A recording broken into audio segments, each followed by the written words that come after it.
What's going on, everyone, and welcome back to another episode in OOTP 25 and our long-term playthrough here with baseball in Alabama with the Mobile Bay Bears. I just want to start this episode off with a little bit of a programming note. Thank you, first and foremost, to everyone that's watched so far. It's been fun getting to this point. I do want to apologize for the kinks that I've had to work out as we go on. This is my first time recording my video gaming and publishing it on YouTube, so I've had to work out some kinks. Some of those kinks, most notably, are two things. One, the very first 5 or 6 episodes, there was a little bit of a volume issue with my mic. Just so you guys know, I pre-recorded, I think, the first 6 episodes because I didn't want to do this without getting it right as far as like the whole expansion setup and all of the quirky stuff we had to do to get to here. So I pre-recorded those episodes, and it was a lot of work just to get to this point, and I did not want to post the videos to show the work that we did to get to this point. So I apologize about the volume on those things. I didn't realize it until after the 5th or 6th episode that we had an issue. So I did some tweaking. I changed my mic. I think we're better now. We fixed that. And then once I published more videos, I realized that to you guys, the screen is really small. Well, to me, it wasn't, but I'm on a 4K monitor, so it makes it look perfectly fine to me. But whenever you watch it on YouTube, it's relatively small and you can't see anything hardly that's going on. So I looked through the Reddit forums and the OTP forums, and I found a way to fix that for you guys. And it's really big for me, so it's a little bit of an adjustment. But hopefully you guys can read the screen now as you're watching this, and it makes your viewing experience much more enjoyable, and you're not just listening to me, you can actually see the things that I'm clicking on. So I do apologize for those 2 issues we have had in this series. I think we have got those fixed now. I hope we have got those fixed now. I won't know until this video publishes and I can see what it looks like in YouTube as far as the screen, and see if it's viewable and readable. But I think we're good now. And again, thank you all for sticking with me this far. Hopefully going forward, it's much more enjoyable of an experience, and you guys get to have as much fun with this as I have had and am going to have. And I got it fixed to start season 2 in our Major League play. We have made it to opening day, and I think it is time that we go through and we meet the 2028 Mobile Bay Bears. And we are going to start off with our pitching staff. First and foremost, we will meet the starting rotation. In no particular order. It was going to be Kyle Hurt, but again, I mistimed the rest cycle on the end of spring training. So before I expanded, like, you get more time off in between the last day of spring training, I felt like, and the first day of opening day, so it never was really a problem. So I'm still adjusting to the fact that we expanded, and it seems like the opening day is a lot sooner after spring training ends. It was like 2 days after, and then like opening day starts. Both seasons it's been like that. So a little adjustment. Normally I would have had Kyle Hurt, who we'll talk about in a second, as my number 1, but instead I went with Greg Ricks. He is a addition to this team this offseason. If you remember, we got him in free agency, signed him to a 2-year deal. He is $2 million this year and a team option for $3 million next year. He's 28 years old. I feel like it's a pretty good contract considering His profile, 4-pitch pitcher, 3 of those are plus pitches, and the knuckle curve is a solid pitch as well. So he will be our opening day starter. Next, we have AJ Blabeau, 27 years old. Just an overall decent profile. He pitched well for us last year. He had a 3.94 ERA in 32 starts. He went 8-8 with a 112 ERA plus and an 83 FIP minus with a 3.5 WAR. So for a guy that is making the minimum salary in Major League Baseball, I think that's absolutely a fantastic contract. He is a fly ball pitcher, but at the same time, he pitched well for us last year. So hopefully he can continue that again this year. Next, we have Kyle Hurt, who is probably the ace of the staff. I don't like the control. I really don't. But he did pitch decent for us last year with a 3.92 ERA. 5 walks per 9, not ideal, that is for sure. But if he can repeat what he did last year, I'll be okay with it. He is going into arbitration this year, so depending on how we play and how we're doing, there is a possibility that I move him. He is approaching 30 years old, or will be 30 years old here in like 54 days or 55 days. Out of options, he's eligible to get $3 million this year. That's still not a bad contract.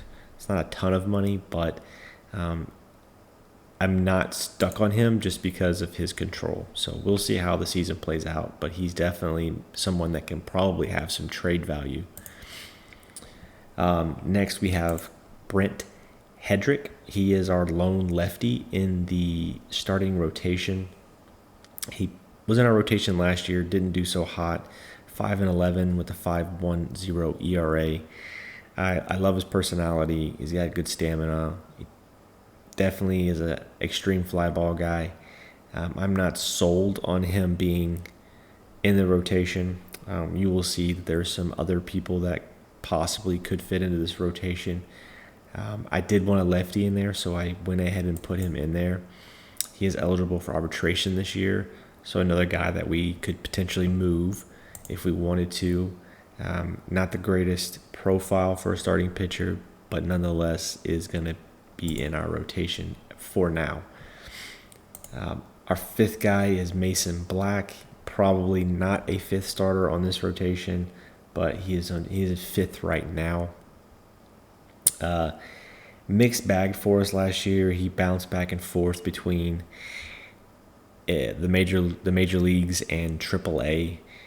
Didn't pitch well in either. He pitched to a 7.05 clip in the major leagues and a 5.72 ERA in the minors. And the profile suggests that he should be a little better than that. He's only a 3-pitch pitcher, so he's probably better suited as a reliever. However, we're going to continue to try him at starter and see how that goes this year. Again, he's another guy that I'm not sold on in the rotation, so we definitely have some guys that we're willing to move around.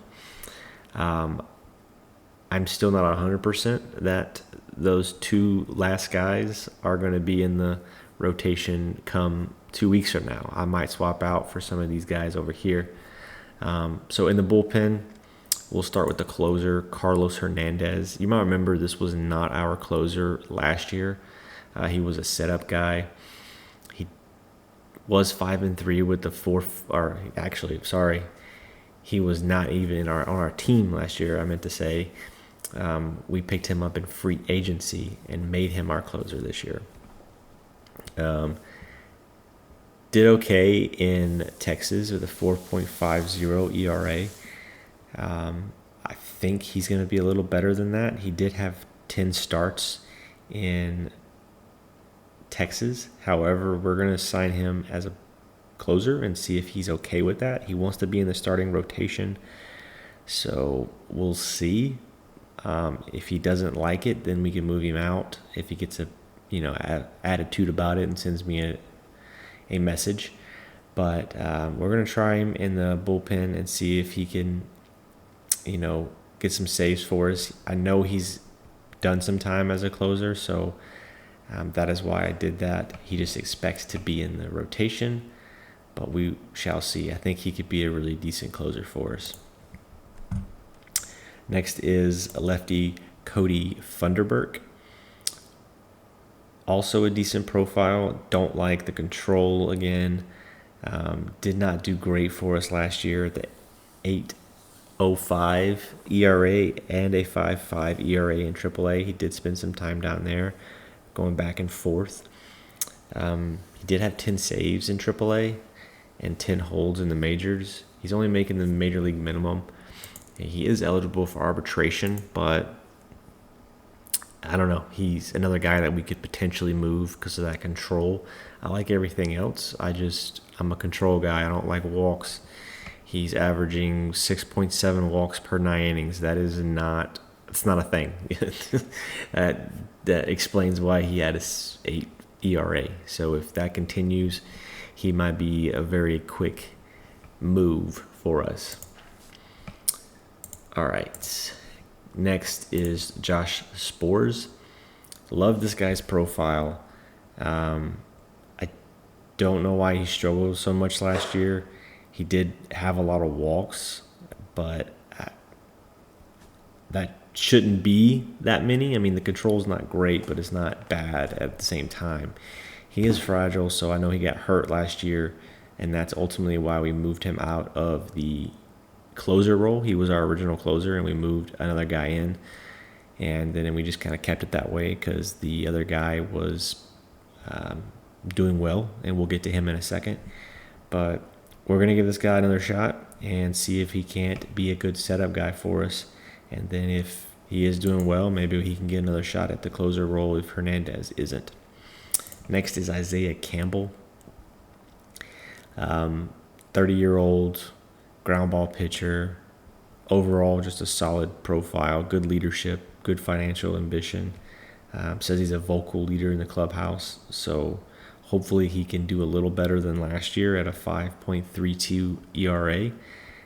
Would definitely like to see that come down. I think he is capable of it. Not very high on stamina, but again, he's just a bullpen guy, and hopefully he can fill in some relief innings for us. He's making a little bit more than I would like, but it's still not that bad at $1.3 million. So I really can't complain. His arbitration this year, he is eligible for it. He's only projected to get 1.7 right now. That very well could change if he's pitching well. But if he's pitching well and that arbitration number goes up, I might use him as trade bait. We'll see. A lot of possibilities this year with this team as a whole. Like, this could be a very dynamic, a lot of moving parts this year. Just depends. All right, next is Brandon Eisert, another lefty. Just an overall kind of average to a little above average profile. Pitched well for us last year. I would say well. He pitched better than the majority of the other team. Split some time in AAA with us, but in AAA he had a 4.32 ERA, and then he came to the majors, and in 16 games and 26 innings, he had a 4.05 ERA, and he did wind up with a save. So there's some potential there. He only walks 3.4 batters per 9, so I like that. Hopefully he can get that down into the 3s this year and be a good middle relief guy for us. So next is Gavin Stone, a guy I've considered for the starting rotation. He's on the short list to go back into the starting rotation. We had him there last year. And then he also went to the bullpen last year, so he bounced back and forth. He wound up getting 14 starts, a 5.31 ERA. His profile suggests he's going to be a little better than that. But just for whatever reason, didn't put it together last year. He's only 29, so he's got some few years left in the tank. Just got to cut down on the BABIP. He's got a 316 BABIP against him, so not ideal there. That probably ultimately is what caused all these issues. Only 3 walks per 9, so not terrible. I would like to keep it in the 3s, maybe in the 2s, but he's got 9.8 Ks per 9, so he's striking out a lot of guys. So he's very, very close to just being a starter again. So we'll just have to see how our fourth and fifth guys do. Next is Seth Johnson, another guy that we used as a starter last year. Ultimately, I pulled him out of that role. Wasn't doing so hot. Had like a 7-something ERA. I chalked it up to pretty much his stamina. He was only lasting like 3 or 4 innings, and even then he was giving up 2 or 3, 4 runs at a time. Doesn't walk a lot of guys. Strikes out almost 9 per 9, so not a lot of bad things here. He just, for whatever reason, had a 5.84 ERA. That came down after I pulled him out of the starting rotation. So I'm hoping maybe him being in the bullpen is a right spot for him. He says he wants to be a starter, but at the end of the day, like, I don't think he is. If I have to, he is an option to go back into the rotation, but he's not a guy I really want in the rotation. I would rather him in the bullpen. All right, last and not least is Garrett Clevenger. If you remember, he was our closer last year. Did absolutely amazing for us at a 3.07 ERA. Had 35 saves in 55 innings pitched. You're probably asking, well, why would you move him out of the starter role? Well, I'll tell you. For some reason, this game, I feel like, ages players extremely quickly. And it's been a topic of conversation amongst other YouTubers and some of the forums and things like that. He is 33 years old, and I got a player scouting update or development update in like January and our February, and he had lost 7 miles an hour on his fastball in the span of one off season. And I don't know why, other than the fact that the game maybe thinks he's old because he's 33. 33 is not that old, especially for a relief pitcher. Like, the fact that he loses 7 miles per hour in one off season, the off season that he goes from 33 years old, and he will be 34 in a couple of weeks, like, that's a little bit much. So I pulled him out of the closer role because he only throws 89 to 91. He could still be the closer. I just felt like the closer that we put in there, that we added in the offseason, is just the better option. So Clevenger did nothing wrong, did nothing to lose that role. It's just the game aged him, I think, a little bit more than what they should have, and quicker than they should have.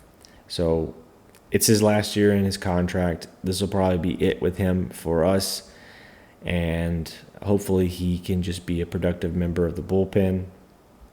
If he's doing well, I could potentially put him back in the closer role, but as of right now, I'm going to leave him as a lefty specialist and a middle relief guy as a secondary option.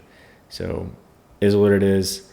I did adjust the settings a little bit on the aging of players. I tweaked it by a couple percent each way. So I basically lowered the aging progression for hitters and batters by 2%, or hitters and pitchers by 2%, and then I upped their development rate by 1.5%.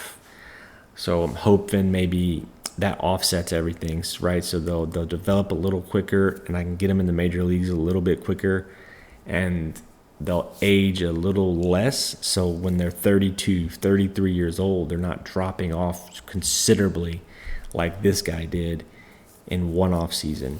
Maybe that waits till 35, 36, like then they start dropping off. Like I feel like the early 30s are like in some cases players' primes. So 33 to me is just way too early. It's been a big topic of conversation, so I tweaked it a little bit. We'll see. I just don't want to play this game and players at 32, 33 years old just drop off. There was a hitter that did the same thing, and we'll get to him here in just a second when we go to the batters. And I guess without further ado, let's go ahead and go check out our starting lineups. And our lineups look pretty similar to last year. There are a few changes, and most notably at catcher. So last year, our starting catcher was Tyler Stevenson. He's still in the books. He is a free agent this year. Just like Clevenger, we just got done talking about him. Tyler becomes 32 this year, and in the span of one off season, went from an overall 55 catcher defensive rating to an overall 40. And I don't think he lost anything an overall 50 catcher to overall 40. Lost 5 on his contact, gained 5 on his eye, but overall went down, and the catcher rating is what really aggravated me. That's 10 points, and he lost some on his contact. So another case of potentially the game aging this guy too much, or it could just be a random thing, but it's kind of weird that it happened to 2 guys and the 2 older guys on my team. So is what it is. It knocked him down to 40 overall defensively, and because of that, he is not going to be our starter. He might be the better bat, but I value defense on catching more than I do that bat. So by default, Silas Ardoin is going to be our starting catcher. Great defensive ability. He's only 27. Good work ethic, good intelligence. So love that. His bat is going to be questionable. He only hit .211 last year in 172 plate appearances. So definitely not ideal bat. Hopefully it's a little better this year. But his defensive rating alone gets him the nod here. I'm not opposed to bringing up another catcher in AAA. I did sign some additional catcher depth. You might remember in free agency the last episode. So those guys could potentially go up. I might move on from Tyler Stevenson. It is his last year in the contract. So worst case scenario, he rides it out. I do like him in the locker room, so I might keep him around just for that. But if there's a trade opportunity, I might explore it just because of his defensive rating, but we'll see. So I still have those 2 guys. Our leadoff hitter is going to be Xavier Edwards.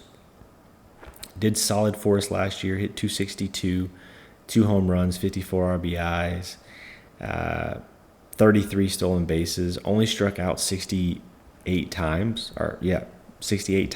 in 654 plate appearances. So I feel like that's pretty darn good in today's age. His OBP was a 329. He had an 82 WRC plus, so not great, and a .8 WAR. Those are probably all from his steals, but nonetheless gets on base, makes things happen on the base paths. He's a spark plug for the team and can play multiple positions defensively, but most notably second base and third base is where I would slot him in, maybe shortstop if I'm really hurting. But we do have him for this year, and he is going into arbitration. So we'll see if we want to keep him around. Might keep him around for another year. We'll see. I don't mind his bat at the top of the lineup because he gets on base at a decent clip and can get over and get in, most importantly. All right. Next is Kyle Manzardo. He was our DH last year. He will also be our DH again this year. Hit 21 home runs, only hit 231, so hopefully we can get that up this year. Another leader in the clubhouse. He is also our backup second baseman. So just hopefully he continues to do what he did last year, just hit at a little higher average. He is also, again, in arbitration. He was arbitration eligible this year. We offered him the arbitration number at 2.6. I don't know if we would offer him what he is projected to get next offseason at $5.5 million if he continues to hit at a 230 clip. So we shall see how that ends up.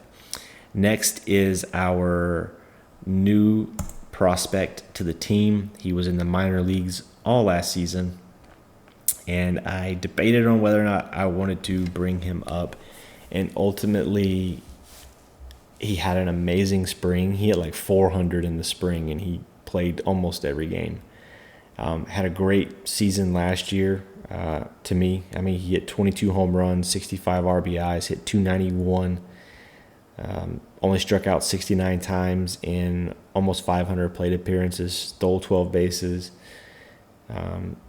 Definitely someone that has a very respectable bat and is almost fully developed according to his profile at 22 years old. So he can play multiple defensive positions, second base, third base, and can play shortstop and right field and first base if we wanted him to.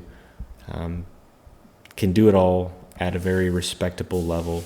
Not going to win any Gold Gloves, but is going to go out there and play well and hopefully have a good rookie season. Or maybe we can win like Rookie of the Year. 22 years old though, so hopefully his projections get a little bit better. But he will be making his major league debut later on when we play the first game today. All right, next is the veteran Alex Bregman. Overall, our best player last year, more than like just about in every category. 23 home runs, 92 RBIs, 79 runs, 276 average, 363 on base, OPS of 836, WRC plus of 131, and a WAR of 3.7.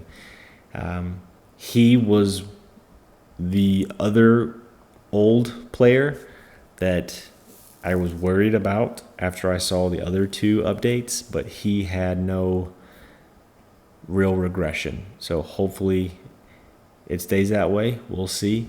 He is durable, so he's going to go out there and play, almost 162 games. He'll get his days off when he's tired, but other than that, he's going to go out there and give us all he's got. Not going to steal any bases, but he's going to play a good defensive first base and hit well.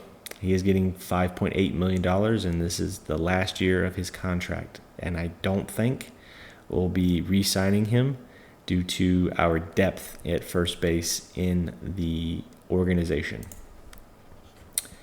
Next is Jose Fernandez. Played well for us last year. 256, 4 home runs, 27 RBIs. I say well. He played well in the time that we had him.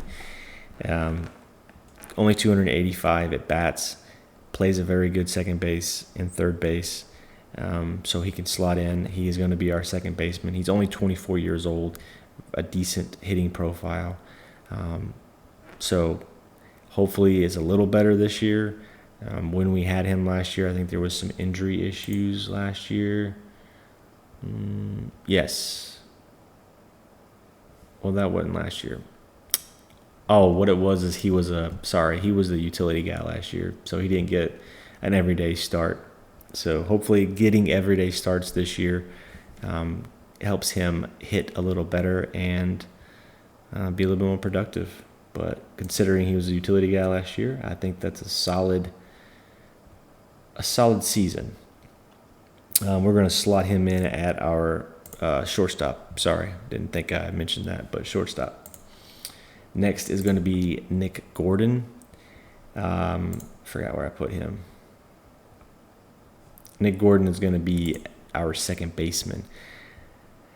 Again, I love Nick Gordon.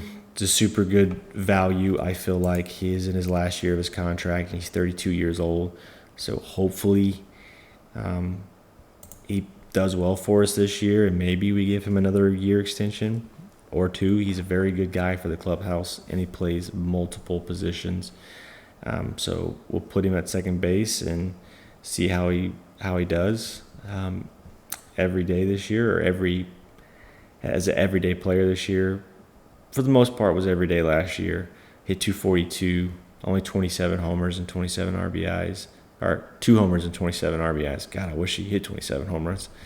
But overall, a decent defensive outfielder and a very good guy for the clubhouse. And I cannot talk. I just said defensive outfielder. He's an infielder. What am I doing? He can play outfield, but he's infield right now. I'll get it together one of these days. All right, next is Drew Gilbert. Again, 241 last year, 15 home runs, 69 RBIs. He did play in 144 games. He started out rather hot and kind of just cooled off there towards the end. Hopefully he can just stay hot throughout the season. This is his last year on the major league minimum, and he is arbitration eligible, due to make about $3 million. So once again, he will slot in our outfield and hopefully provide us with a good left fielder, or as a good left fielder. Next is Lawrence Butler, the only guy on our team to go 20-20 last year, 20 home runs, 20 stolen bases, hit 257, 71 ribbies, 83 runs scored, WRC plus of 104 and a 1.9 WAR. So overall, solid year last year for him. If he can repeat that again this year, that would be great. He's on the major league minimum and is possibly eligible for arbitration, due to make about $2 million. Also has a really good personality and leadership profile. I did skip Akil Baddoo. Had him last year in AAA and then brought him up towards the end of the season. He is going to be in the major leagues this season, the whole season. Presumably, he will be our backup outfielder, our utility guy. Can slot in just about anywhere. Has extremely good speed and stealing ability, so he'll definitely be a good pinch runner for us and possibly a pinch hitter for us. He did play rather well. I mean, when he played, he only had 151 plate appearances, hit 257, 3 home runs, 19 RBIs. So again, another average to slightly above average potential hitting profile. I'll just say average, but above average in fielding and running. So he is going to be our backup outfielder. So is Nate Zalea. Definitely a little better profile hitting wise than Akil Baddoo, but not as well defensively and on the base path. So both guys, serve their own purpose. We'll see. They're about the same to me, give or take. Which one you value more? Do you value the defense and speed more? Do you value a good defender with a better profile of hitting and not much speed? I guess that's just personal preference. Statistically speaking, Akil Baddoo had a better year technically because his WRC plus and WAR were better than Nate's, but again, neither one of them played consistently that year last year. So hopefully, if they get consistent playing time this year, that they perform a little better. Last but not least, probably one of our definitely our biggest offensive addition to the team this year is Dylan Carlson.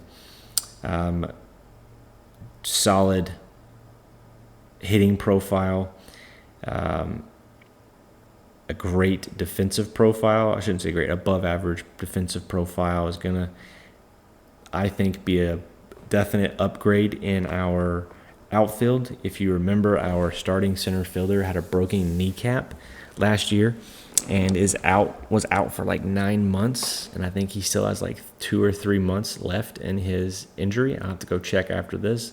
So we needed someone to replace him, and Dylan Carlson was that guy. We had a little bit of money to spend, so we gave Carlson a 2-year contract. He's going to make $3 million this year and $4 million next year. No team option, but he's a switch hitter.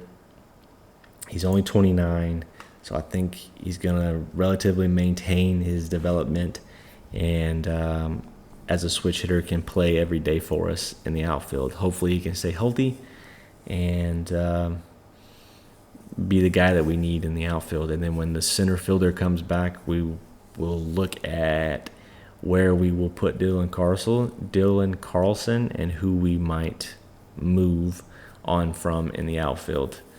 But that will be at a later date. And that, ladies and gentlemen, is your 2028 Mobile Bay Bears. And I think it's time that we get this thing started. So without further ado, let's go ahead and see how the season starts for our Mobile Bay Bears. And I know I said we would get started, but I did want to go over one last thing that I meant to go over at the beginning of the episode, and that was kind of our finances. So as we sit right now, we have about $15 million left over, just some play around money that I left myself. And for next year, for extensions, we have $24.6 million. So that's what we have to work with for extensions, and then just mess around with during the season here. We have a lot more money stashed away, so I have it all stashed in the draft budget. So I gave myself a $20 million draft budget. Like right now, I'm still building, right? So my draft budget, I don't care how much I spend in the draft, if that makes sense. I'm still focusing on that and trying to build up the minor league system to be a great system. And as you can see, currently we're doing pretty good at that. We're 4th out of 32 teams in our minor league system. So we have the prospects rolling. I'm just going to keep stacking as long as I can until our players start making more than the major league minimum, which will probably start happening here soon. As you can see, when we went through our team, the arbitration eligible players were starting to add up. So this is going to go away soon. We're going to have to come down a little bit on this, as well as the player development budget. I got $25 million dumped into that, and also $5.7 million dumped into international free agent. And then scouting, I have $27 million put away for that. So can definitely adjust the development and the scouting budget. I typically don't have it that high when I'm running a normal playthrough, especially deeper into the playthrough. That number kind of settles a little bit lower. And as well as the draft budget, like $20 million draft budget is more than enough to get through the draft, especially if you really pay attention to what the players want and try to negotiate their demands. But right now I'm not negotiating. I'm just firing at whoever I want and, picking whoever I want. So I fire my round down range and pick the guy and don't care about how much money they need. So that's my mentality right now, because I have the money that I can do that, right? I have that luxury. So our overall payroll right now is $48 million for players. So that will definitely increase probably to the 80s and 90s really quickly. As you can see, it definitely will, just in arbitration. Um, Next year, it's going to be 56. Then the year after that, it's going to jump up 30 million. So things are going to definitely ramp up. And I am trying to take advantage of everything that I have right now to be able to stock up while I can, in any way that I want, basically, without worrying about those parameters. But yeah, I just wanted to go over those real quick and then get started on the season. So let's do it. And we did play our opening day game, and it was not pretty. We lost 9-1 to the Tampa Bay Rays. They scored 6 runs in the second inning, then 2 more in the fourth. We did get a run in the fourth, but that would be the only one we got, and it was just not pretty. 7 hits, they got 13, and yeah, it just wasn't pretty. Let's see. Looks like most of our guys got a hit. Fernandez, our shortstop, got 2 hits, 2 for 4 with an RBI. Got the only RBI.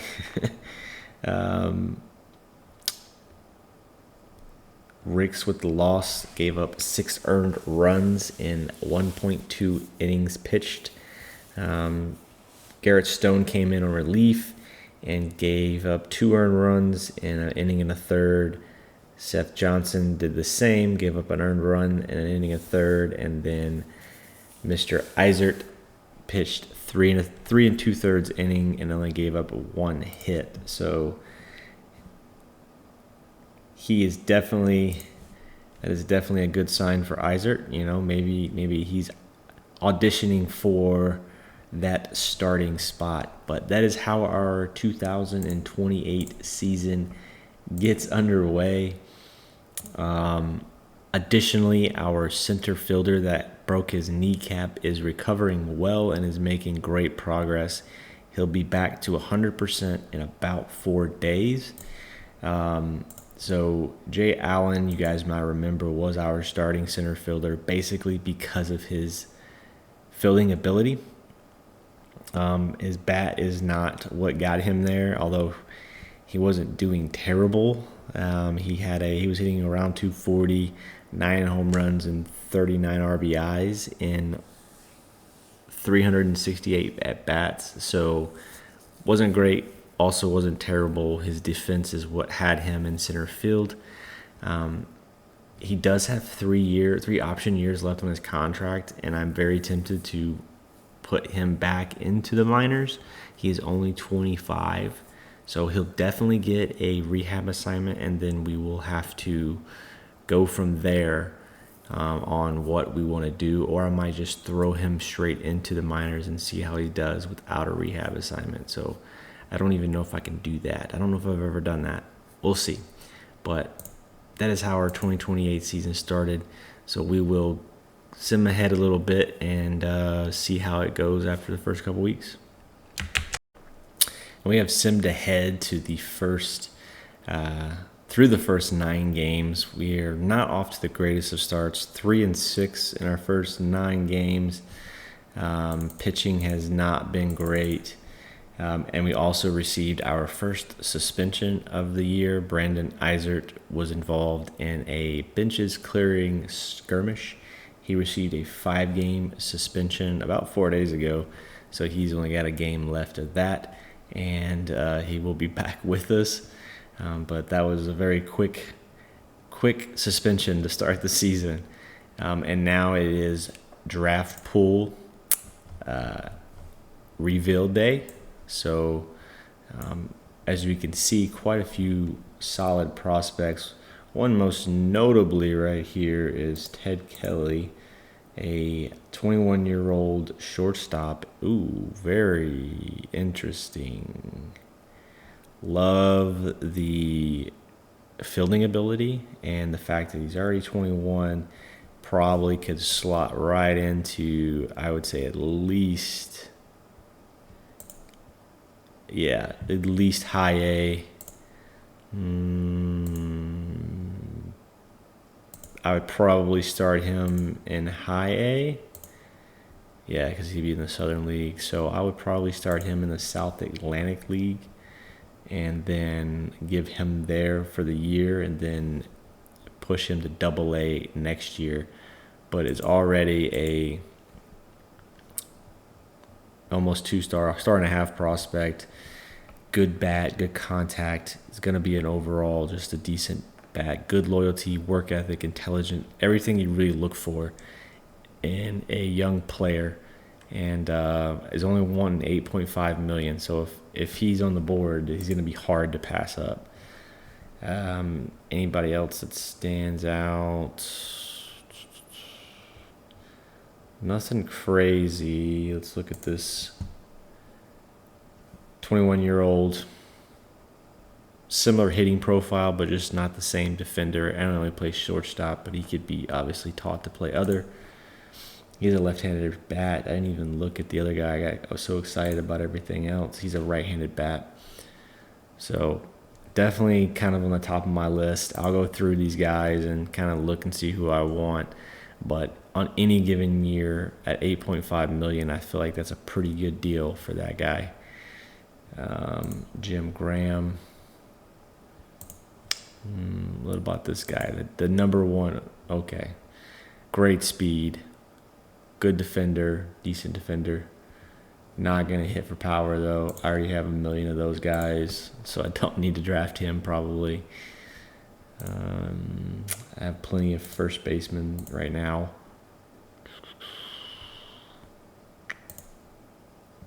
That dude's got some interesting power, though. Got some interesting power, that's for sure. Kind of a all-around player there. Not bad. Would like a little bit more on the defensive side, but that can be developed, I guess. What? 0111 Badillo. I don't even know what's going on right here. I don't even know how to what kind of name is that? 0111 Badillo. There has to be like some type of glitch. Decent profile though, not a bad looking player. That's funny. I don't think I've ever seen that. I like that. That's funny. Well, it's the same as the other guy, so this guy's definitely I don't even know what. They haven't announced the draft order yet, though, so if I'm first, like, this is an easy pick for me. For right now, I'll go through and continue to look. I didn't see any pictures up here. Oh, that's why. Duh. Let's try that again. All right. Not bad. Definitely need to go through and take a look at all these. I don't like that profile. TJ.